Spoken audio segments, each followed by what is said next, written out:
ধন্যবাদ জানাই সংবাদ মাধ্যম যারা এটাকে রিপোর্ট করেছে।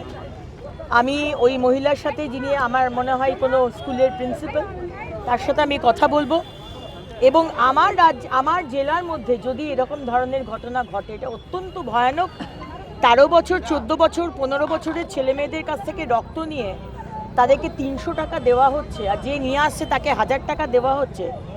এগুলো কোনো মতেই আমরা সহ্য করব না। স্ট্রিক্ট থেকে স্ট্রিক্টেস্ট পানিশমেন্ট হবে, এটুকু আপনারা ভরসা রাখুন। এই বয়সে বাচ্চাদেরকে রক্ত নেওয়া যায়? কোনোদিন রক্ত নেওয়া যায় না, অ্যাডাল্ট ছাড়া কোনোদিন রক্ত নেওয়া যায় না যতদূর আমি জানি।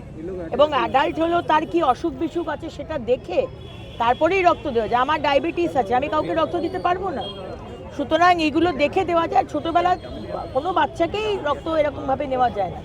কিন্তু আজকে এই পকেট মানি পাওয়ার জন্য বা যাদের সংসারে অভাব আছে তারা জানে না, তারা ভাবছে যে ছেলে মেয়েকে পাঠিয়ে দেবো, 300 টাকা সংসারে চলে আসবে।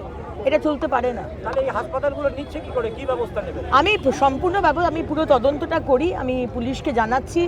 আমি প্রিন্সিপাল যিনি রিপোর্ট করেছেন তার সাথেও কথা বলবো, পুরো বিষয়টা তদন্ত হোক। কিন্তু এটুকু আপনাদের আশ্বাস দিতে পারি যে যারা দোষী হবে তারা কিন্তু খুব সাংঘাতিক পানিশমেন্ট পাবে, এটুকু বলতে পারি।